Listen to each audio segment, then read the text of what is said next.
位于河南安阳的殷墟新馆都有些什么看点，以及商代搞人祭时是如何载歌载扔的？看完这个视频你就全清楚了。殷墟博物馆新馆于2024年2月正式开馆，它位于河南省安阳市，建筑面积为5.1万平方米，参观需用14小时以上。我们是2024年10月下旬去的，本次的同行人便是我多年的老朋友南希了。大家好，我是徐工。大家好，我是南希。其实这次一定点关注，下次旅行不迷路啊！我们所在的地方是位于河南安阳的殷墟博物馆新馆，一会儿我们来好好的逛一逛这儿。去之前要在他们的官方公众号殷墟博物馆买票，票价是80元一位，2个人160元。然后我们自驾过去，在东北侧停车场停车，这边的车位相对富裕，但博物馆的入口在南门区域，早晨去得早就没多少人排队。进馆要注意，8点半是退休人员可进，其他人则是8点31分可以进。大厅的顶端有古商人的玄鸟图腾，《诗经》中的天命玄鸟降而生商说的就是它。安检口附近可以浏览一下博物馆参观路线图，附近的自助讲解器是25元。下面我们奔向1楼的车马坑展厅，在商代只有王公贵族才能用得起车马，不像现在连我这样的平民也能随便租车了。看商代的车字，它一路演化到最后就变成了我们熟悉的那个车字，这个字明显是象形字，它和商代双轮单元车的外形是非常接近的。同时很多代表车零件的字，如今虽然多用引申义，但车的痕迹却以偏旁部首的方式被留在了他们的身上。而附近的车马坑则是从鞍钢2炼钢厂附近所出土的。其实我们远看就不难发现，这一整个的展厅就是围绕着车马殉葬坑的实物所陈列出来的。展厅中间的车马坑就是它最大的看点，其余的东西则全都是它的陪衬。如今几千年过去了，我们甚至还能在坑里看到车马旁边的殉人，这是连车带司机一起埋了。看来那时候的人命可不比车马值钱。此外，附近还有不少车马零件，坑里的零件看不清楚，最好是看展柜里的零件。在近距离观察之后，我们发现这些被装在车外侧的零件大都带有纷繁的花纹，这就是一种彰显身份的手段，就是为了分出369等。其中有一批零件的名字叫做节约，作用是连接缰绳，以更好的控制马匹，有节制约束之意，这是节约的古老含义。后一组是商代的修车工具。最后这一块讲的是马车的殉葬制度。我们从知识展牌上发现当时的殉人现象简直是比比皆是，然后再回头看看实物，果然近处也有殉人。归根到底是生产力没那么发达，如果人能创造更多价值，那说破了大天也得把能下金蛋的鹅留下来。至此我们就看完了殷墟1楼的车马坑展厅，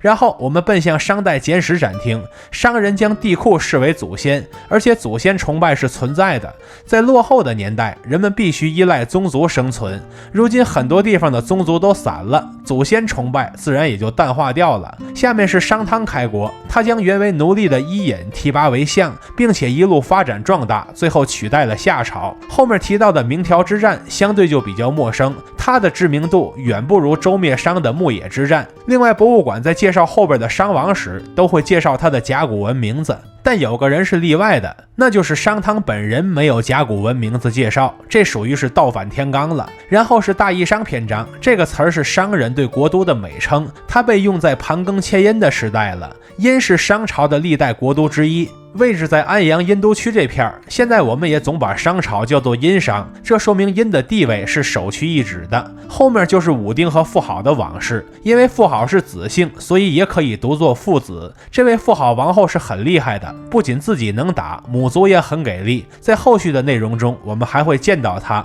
而举于版柱之间的傅说也是武丁的大臣，他一开始是土木老哥，在被武丁提拔之后就一跃变成国级干部了。后面有个事儿挺抽象的，就是商王无以射天，结果让天雷给劈死了。问题是箭射出去也不导电呢，是不是有人故意那么写的？难说。最后就是商王帝辛，也就是我们熟知的会说商务殷语的纣王，他对内改革激进，动了太多人的蛋糕，对外还发动战争，搞得里外不是人，最后就被姬昌偷家了。我在这儿发现一个小细节，原来纣王的大将飞廉就是秦朝王室的祖先。在商朝灭亡后，纣王叔父箕子所写下的麦秀歌便是后人代代传唱的蜀离之碑的源头。至此我们就看完了商代简史展厅，然后我们走进探索索商文明展厅。这个展厅的内容是从甲骨文的发现开始的，从清末到现在，在甲骨文的探索历程中，有很多人做出了贡献，而我们相对比较熟知的就是课本上提到的王懿荣了。到了这儿我才知道，原来他还是一位清朝的官员，后面名气比较大的有王国维和郭沫若，这都是解读甲骨文的专家。然后进入考古初兴单元，清末民初时，有西方学者提出中国文化西来说，这促使很多中国学者投身到了考古研究中，其中当然也包括甲骨文的研究。在梁思成教授的弟弟，也就是梁思永等人的推动之下，中国自己的考古类型学逐渐成熟了起来。所谓考古类型学，也就是要研究遗迹和遗物的形态演化过程，发现它们的变化规律，再据此推断其他的未知信息。因为中国的陶器数量巨大，所以关于陶器的分类便是这门学问的核心研究议题之一。而博物馆展示的殷墟陶器本身是一个大类别，却又能细分成殷墟1期、2期、3期、4期等小类别。而这些陶器上的白色部位则是用来修补的石膏，这是我在殷墟学到的新知识点。果然文物的知识是浩如烟海，终身学习不尽。然后我们进入殷墟考古历史单元，上世纪20、30年代的第一批殷墟考古人，无疑是最苦最难的一批。设备跟不上还在其次，关键当时连系统的理论都不完备，全靠这些先行者在工作中一步步实践，建立体系。其中有一个关键的节点，那就是梁思永的加入。他结合自己的地层学知识，依据土质土色区分出了商文化层、龙山文化层和仰韶文化层，也就是著名的后冈三叠层。这说明中国文化是一脉相承的。那么中国文化西来说，当然也就不攻自破了。在1929到1937年间，人们累计发掘殷墟15次，但较大规模的发现都集中在1935年。为什么1935年厉害呢？因为在1934年底，32岁的石章儒先生加入了考古队伍，带来了更高效的发掘理念，也就是整坑套取。说白了就是把甲骨教学整个套起来，打包送南京，到那边再干细活，所以就有了爆炸性的研究成果。这些成果也登上了美国的 Life 杂志，就是画风看起来奇奇怪怪的。再次重启殷墟考古发掘，那就是1950年的事情了，中间肯定是被战争打断了。在考古人员的合照中，大家能认出熟悉的郭沫若同志吗？他还留下了一些和殷墟相关的书法作品，感觉这书法挺厉害的。而在上世纪70、80年代，宗庙区和王陵区逐渐成为了重点发掘区域。下方柜子里展示的是很多和考古工作人员相关的信件，其中有那么一封信是在2003年一位上海高中生写给功勋考古工作者杨锡章杨老的信。这么一算，写信的人比我大不了几岁，但人家的见识那可是遥遥领先了。而著名的妇好墓也在这个时候出土了，是这位伟大的女研究员郑振香发现了妇好这位伟大的女将军。本展厅内最后的区域则是对前面成果的一个初步总结，而这个阶段也给商朝做了分期。这里要特别关注一个容易被忽视掉的概念，也就是先商时期。说白了就是成汤灭夏之前的那段时间，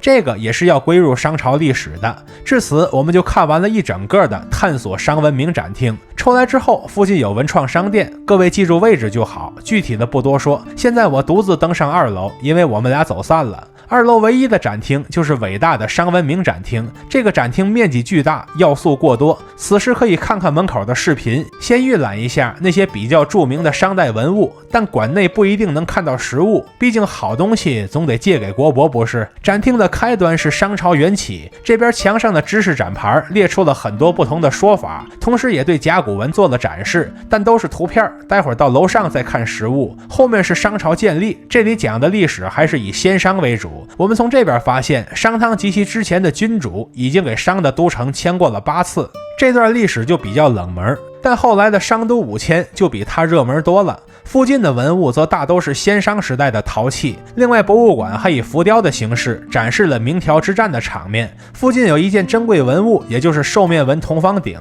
它是4方形的，而且4面都有兽面纹，这是商代青铜器的常见装饰。如果往下看就会发现，它4个腿上也有兽面纹，夹在中间的是一大片乳钉，总体的构造还算是比较简单的。附近有偃师商城遗址的文物，大都是以早商时期的陶器为主。然后是郑州商城遗址的展示，它也是早商时期的都城，但郑州的商都遗址博物馆就不必去了。南希之前去过，发现那边全是仿品，真品一共就没几样，那就甭费劲了。河南的大户博物馆多了去了，也不差它一个。附近还有商氏同学的演变过程，感觉越到后期器型就越是瘦高了，而商氏陶丽的演变过程则是腿越来越短，到周朝压根都没腿了。下面进入安阳殷都的篇章，率先展示的是环北商城遗址，看它的构造，内部是王族住的宫城，外侧是别族住的郭城，其内部工程面积多达41万平方米。建筑基址是以夯土为主，但也残存了少量的木构件，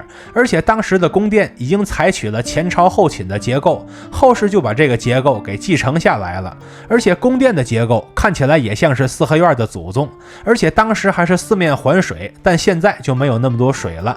而外侧的郭城已经明确分出了居民区以及手工业作坊区，甚至有些地方都是专门铸造青铜器的。驿城的边缘则挖了很宽很深的城壕，因为环北商城对应的是中商时期，所以它附近的文物也都是中商时期的文物。而歌亚古笔残片就是这边出土的文物，这个名字就源于上面的铭文，和现在汉字中的歌和亚比较像。然后是殷墟王陵区的介绍，博物馆把王陵说得很厉害，但对于游客来说，王陵区并没有多少看点，墓全都回填绿化了，只有几个小展馆可以参观，将来我们出视频细说。而下边这件小个的铜尊就是王陵区出土的，附近也有宗庙区域的展示，殷墟老馆就在宗庙区，现在老馆腾出来之后就变成了大义商主题演出的场地，这是近期新增的演出，如果去那边千万不要错过。在后面是祭祀坑，国之大事在祀与戎，所以祭祀坑出土的东西肯定错不了。这边有一件玉虎，但外形不太好辨认，线条还是比较抽象。旁边的玉螳螂倒是很好辨认，不知道打它能不能掉点翠飞龙轩，但后边这两件分别是玉蜥蜴和玉鳄鱼。看来商朝时的河南比现在要温暖湿润，不然也不会有鳄鱼啊。附近还展示了一些祭祀坑实物，其中的人祭坑中就埋了2个贵姿的人，头上扣着随葬的陶器。而马祭坑中靠近马头的位置也有几件陶器，推测是给马预备的吃喝器具。猪祭坑中的猪和人祭坑的待遇一样，也是把冠子套在头上了。犬祭坑就比较清静了，随身的物品只有脖子上的铜铃。后一个大号的是牛祭坑，这个成本就比较高了，而后面的牛角祭坑成本就更高了，这得杀多少头牛来祭祀呀？可见商代的祭祀活动这成本都非常高，商人对神灵的重视也可见一斑。下个篇章讲的是族裔与族徽，眼前看到的这些族徽有很多和现在的姓氏都是重合的，而且会在青铜器中有所体现。对面有关于族裔的展示，这一整个的族裔就像是一个村子一样。如今族裔建筑的残存就只剩下一些地穴遗址了，地上建筑当然留不下来了。我们选眼前的将字作为代表，先记住这个符号，再看下边青铜器的内壁，这个字被加了一个框给刻在了青铜器之内。如果觉得看不清楚，我们可以放大了看，这个就是族徽留下的痕迹。再看这件铅布，它上面所刻的也是一个族徽，就是我们所熟知的冉字。附近的一件青铜器内部明显也有族徽，我们把它放大就能看到它上面的贡字。旁边这个区域是对井中取水的场景复原，在那个时代人们就是拴着个小罐子，用它来取水，旁边摆放的大陶罐可以用来储水。另外这个场景下边还展示了出土的木质井架。后一组文物是商文化与四方民族的交流，博物馆列出了当时商代周边的10多个方国，所谓方国指的就是比部落高级一些的小国。附近的石泉杖头在中原文明中并不常见，学术界一般认为这是北方游牧部落领袖所常用的物品，所以就被归到这个篇章里来了。同样的，商代和西方南方的方国也有所交流，但所呈现出来的器型就是我们比较熟悉的样子了。再往后是商代疆域与商文明的影响范围，2层红圈是商代中晚期的疆域范围，橙色小圈是早期的疆域范围，外侧的大黄圈是商文明的辐射范围。它附近的陶器里还有一件陶立形猪手盖盒，上边是野猪的大长嘴，说明那时候的猪并不像现在的家猪，反而和野猪更近似。然后就到了占卜篇章了。现在大公司或体制内做事儿都需要领导层层审批，商朝时期也是如此，也需要神灵逐一审批。流程很简单，不过是给甲骨烧个裂纹，然后做个解读而已。附近有甲骨的实物展示，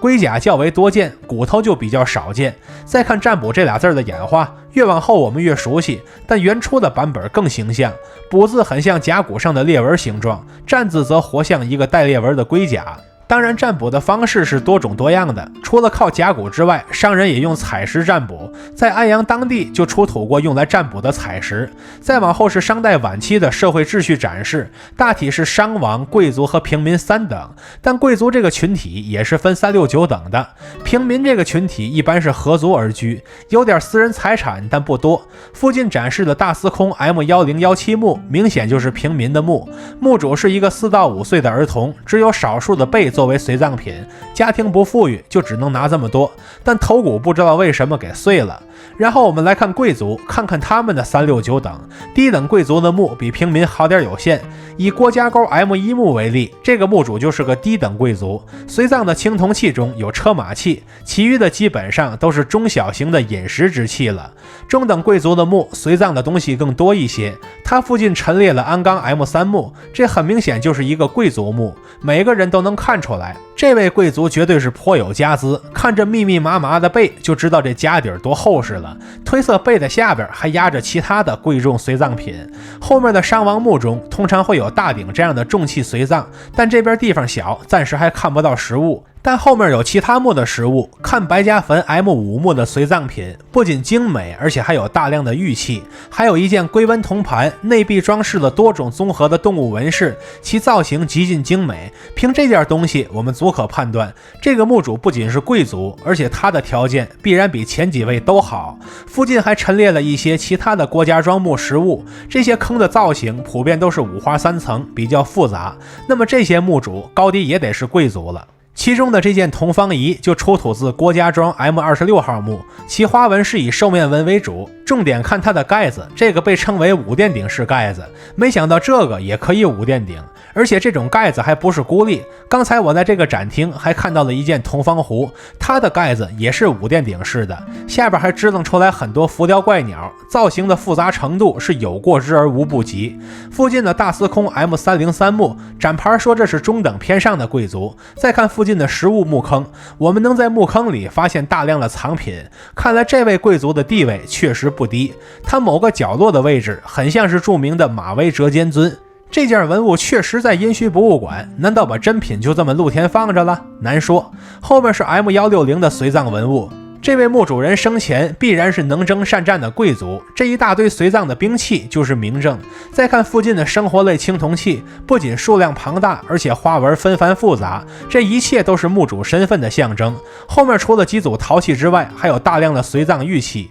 果然是强中更有强中手，这位贵族的随葬品规模完全碾压了前边的老几位了。再往后就是妇好墓遗址剖面图了。看到这里我才知道，妇好是武丁的第2任王后，附近还展示了妇景墓的剖面图，这位妇景便是商王武丁的第1任王后。妇好墓中的很多青铜器都在这边做了展示，有些还能辨认出妇好铭文来。我们先来记住妇好怎么个写法，然后在这件铜珏上找找这些字，这个得仔细看，切近了看才能看到这边的妇好字样。既然妇好是女性，当然也少不了饰品，除了眼前的这些古籍之外，背面还有一个小小的嵌绿松石古蛙，这有点大开眼界了。妇好墓出土的另一件重器是司母心铜鼎，它的主体部分装饰了兽面纹和乳钉纹，这些我们都很常见了，但博物馆的展牌说足部这个位置也是兽面纹，这样的兽面纹就不如上面的兽面纹更典型了。为什么妇好墓出土了那么多青铜器呢？一来是其地位高，所以陪葬规格也高；二来是妇好墓位于殷墟宗庙遗址，而不是在王陵区，所以就躲过了很多盗墓贼。而王陵区的这座亚字形墓就没这么好运了。墓主随葬品也很丰厚，墓室很大，其地位绝对不低，但它出土的时候已经是被盗过多次了。然后是商代的刑法，我在这边发现直字的源头在这里，指的是抓捕犯人。后面那块甲骨文中，我用手画圈的这个字就是甲骨文中的直，其余几个字像是田、鱼、物，都和现代汉字很接近了。至此，我们就看完了这个展厅的一大半，后面还有一小半。现在进入军威凛凛单元，国家大事在祀与戎。刚才看的几乎都是祀，现在我们要好好融一融。展厅里除了展出了青铜兵器之外，还有一些甲骨文的图片，但内容不是占卜记录，而是记录战争的文字，其中的很多文字都是兵器与战士的象形文字。如果看附近的战士复原模型与甲骨文的对比图，会更直观一些。为了方便理解，我们可以在现场用动作还原一下这甲骨文的源头，但战争主题的陈列也就是到此为止了。下面是生活篇章的内容展示，首先是六畜兴旺篇章，六畜的甲骨文很明显都是象形字，而且都非常好认，只有鸡字例外，这个字的造型最复杂，厉不厉害你鸡哥？然后是狩猎篇章，这边除了展示了各种野兽的甲骨文字之外，还展示了很多狩猎的食物遗存，甚至野兽身上那些不能吃的部分也被商人二次利用起来了。同时，他们这个时代的很多玉器也已经是猎物的形状了。再往后是农业篇章，很多猎物和家畜的骨头都被做成了农具，另外还有几块补骨，要么是问上天啥时候下雨的，要么是求丰收的，件件都和农耕相关。下面我们进入工业篇章，既然提到商代的工业，那少不了青铜器的铸造。这边除了复原青铜的冶炼和铸造之外，还还原了陶饭的制作流程。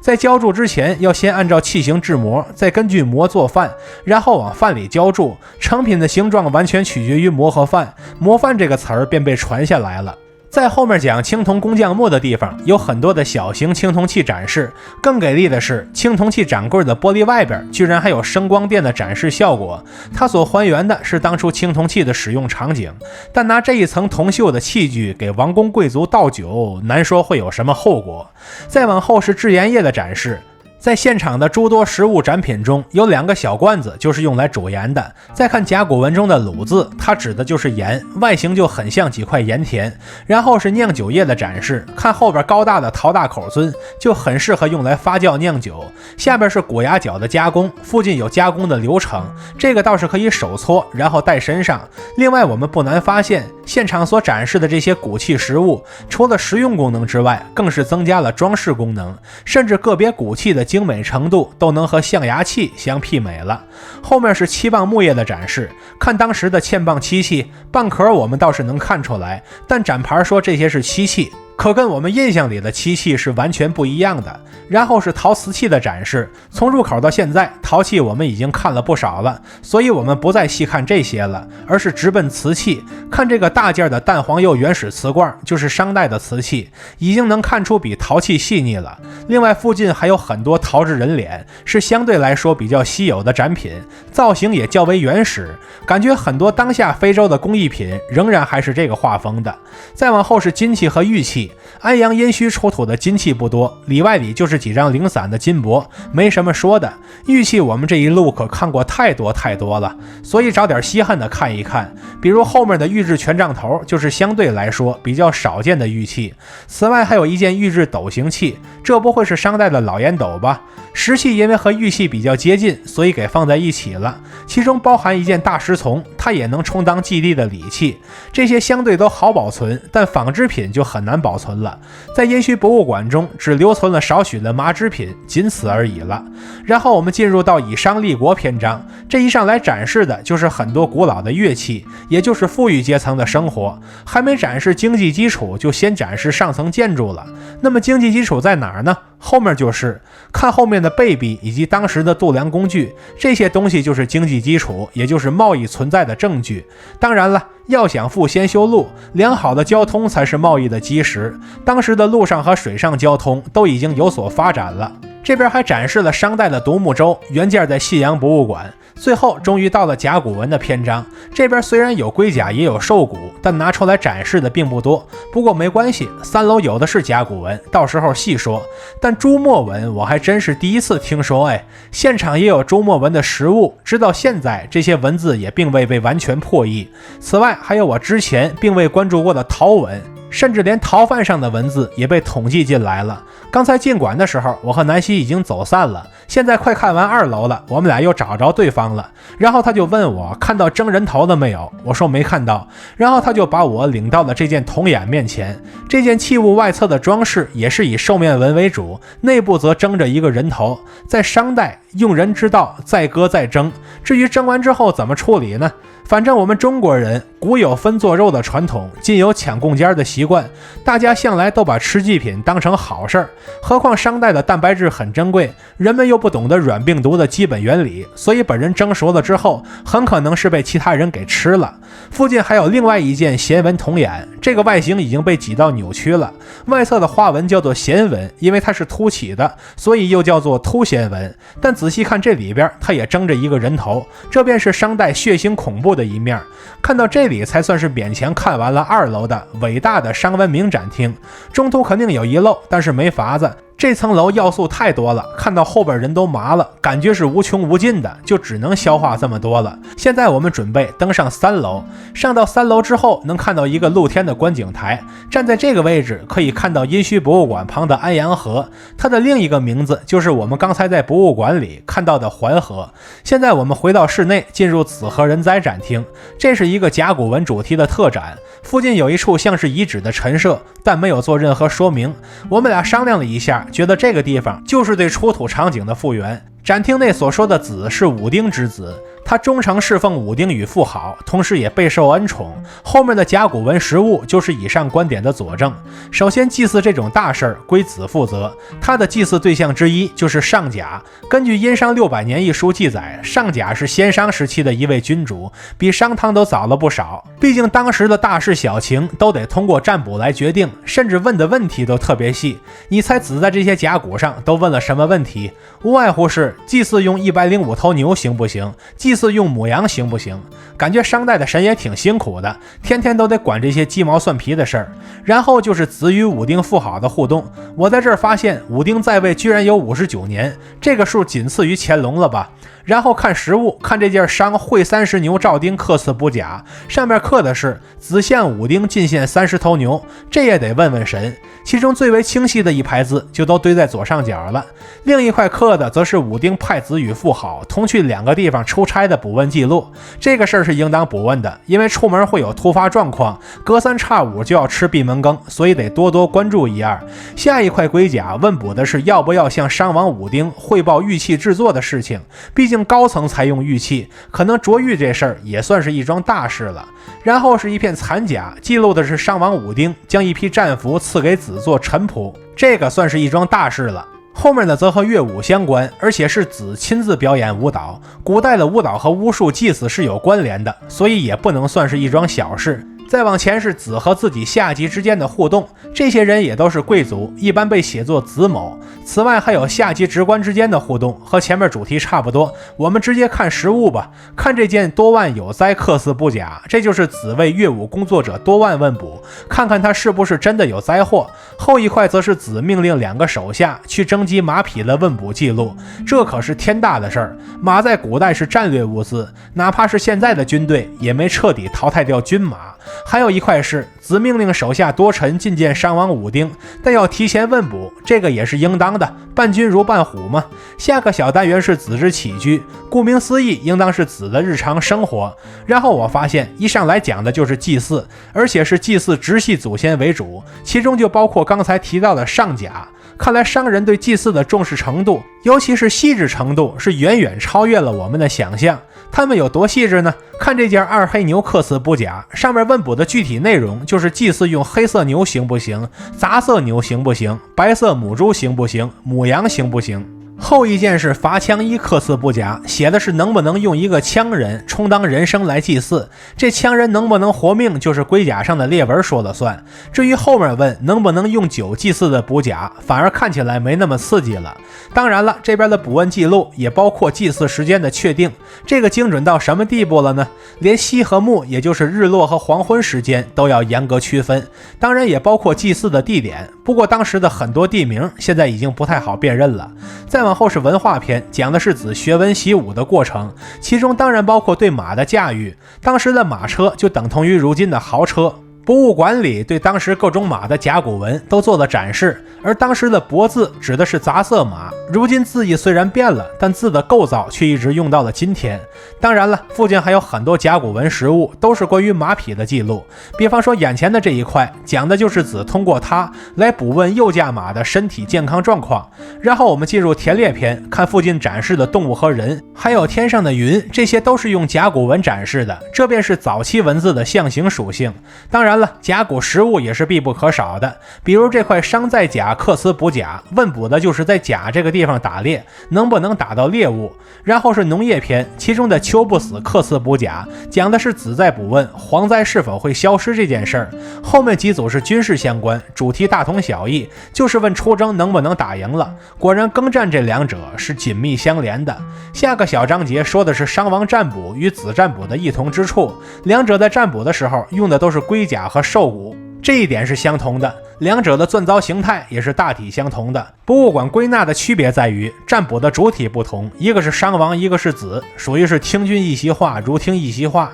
真正让人眼前一亮的区别是两者的语言风格大有不同。在子这边出土的甲骨中出现了大量的新字，这才是真正值得关注的。往后是一个很暗的屋子，也就是本展厅的拍照打卡点。走完这里，我们总算是看完了子和人哉展厅，然后我们奔向下一个展厅，长从何来？这就是大名鼎鼎的亚长墓。根据目前这个场面来看，亚长想必是一位武将了。亚长墓和妇好墓一样，也是在殷墟宗庙区，所以逃过了盗墓贼的觊觎。但亚长本身虽然不是王族，却能埋在这个位置，看来不是泛泛之辈。馆内展出了亚长墓的墓葬形制，墓中发现殉人15个，殉狗15条，那时候的人命真不值钱呢。这个馆内最特殊的文物就是这件铜手形器，我看过的上百家博物馆，还是第一次看到青铜的手形器。它比普通人的手要稍微小一些，手指微微弯曲，半握拳，而且细节满满，手背上有花纹。根据资料记载，其内部还残存了木质柄。至于它到底是干什么用的，专家说法不一。我个人倾向于工具说，这玩意儿近似于后世的如意，是用来充当痒痒挠的。它的附近陈列的就是亚长的遗骸，这具遗骸在出土的时候就剩眼前这几块骨头了。根据专家考证，亚长性别为男性，生前身高1.7米左右，去世时大约是35岁，而他的骨骼上共有7处创伤，这就是他的死亡原因。武将的身体健康是很难保证的，别说冷兵器时代了，就新中国的元帅将军10之8九都是一身伤病，打仗对健康的消耗可见一斑。而专家后续的检测发现，亚长并非大义商人，而是从豫东南过来的，难道是信阳人？后面是亚长墓的随葬品，我们最先看到的就是大量的玉器，这些又贵又易碎的东西明显是身份的象征，而且这儿的玉制兵器比我以往看到的可都要精致了不少。此外还有128片金箔，之前看了那么多商代文物都没见到这个数量的金器，推测这些金器多为棺材上的装饰品。后面还展出了一件玉犀，之前咱们在山西省博看过的同款物品，知道了这是解绳结的工具，但这材料如此珍贵，想来也兼任了饰品的功能。附近的青铜爵和青铜菇属于是酒器或水器，那时候的酒很珍贵的，能喝到酒的就不是一般人，而能拥有这么多酒器的人自然更是人中龙凤了。另外还有很多石器，其中有几件铜鼎还挺精美的，这也是社会地位的象征。其中最精美的大件就是亚长铜鱼了，它的外边密密麻麻的铺满了云雷纹作为装饰。下一件是亚长牛尊，外形是一头非常健壮的水牛，牛的身上有大量的花纹装饰，造型也是非常精美。然后是一件亚长铜方甲，这是一件方形的铜器，旁边仅有一个把手，上面有兽头，这个学名叫做兽头判，其上方区域为蕉叶纹，中间肚子上是饕餮纹，4条腿上则隐约有云雷纹。后面一个大件是亚长铜眼，它的上半截是圆形的铜器，下半截是3只粗壮的柱足，足上的纹路是我们刚才所说过的凸弦纹。亚长身为武将，当然少不了随葬的兵器，但这边的兵器文物和其他的地方一样，留存下来的都是金属部分，其余的部分就很难保存。当然也有例外，比如这边的铜戈就有少许的木质残存物被保存下来了。在征战之余，亚长也有自己的日常生活，包括参与农耕以及经商等等。因为商代的人很会经商，所以至今的生意人仍然叫做商人。临走的时候，我们别忘看一下这件亚长铜钺。其实亚长墓中一共出土了7把铜钺，我拍的这一把是其中比较气派的一把。有这种钺象征着有军权，那么亚长的地位不言而喻。之前那几个大件铜器其实都有亚长的浮雕铭文，可惜位置藏的都很深，唯独这件比较好找。仔细看，亚长这2个字就在他的头顶上。至此我们就看完了长从何来展厅，下面我们来到世界的商文明展厅。提到商文明和世界的互动，就不得不提到文物的外流，因为很多珍贵文物如今仍在国外，所以我们现在就只能看图片代替了。文物的流失方式包括但不限于战争、抢劫、非法走私、赠送、馈赠等等，其中美国、英国、法国、德国、加拿大和日本都是商代文物的主要流散地，其中的日本更是重灾区。同时也要记住这位卢芹斋，经他手流入国外的珍品国宝可以说是不计其数。在新中国时期，殷墟成功申请了世界文化遗产，这是殷墟应得的荣誉。其保护范围除了环北商城的区域之外，还包括王陵区与宗庙区。未来咱们慢慢把这些视频都给做出来。后面是商朝与其他几大文明的对比，其平行时代的古文明包括古巴比伦、古埃及、爱琴海迈锡尼文明、古印度文明，还有美洲的文明。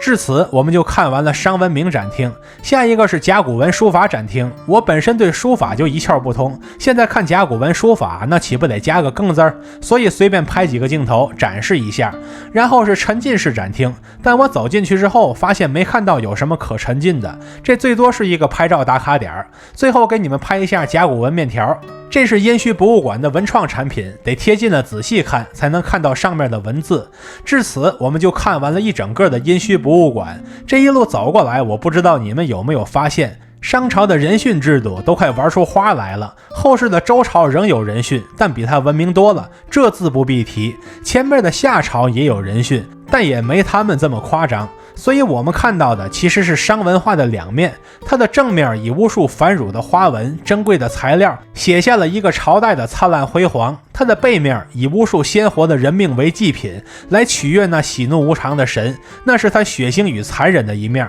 这是我们目前对商文明的认知，但这只是冰山一角，因为截止到当下，殷墟只发掘了 5% 而已，但不知还有多少商代的秘密被掩埋在这层层黄土之下呢？怕是只有时间能给出答案了。看到这里的朋友，记得一键3连加关注，和徐工一起读城，一起旅行。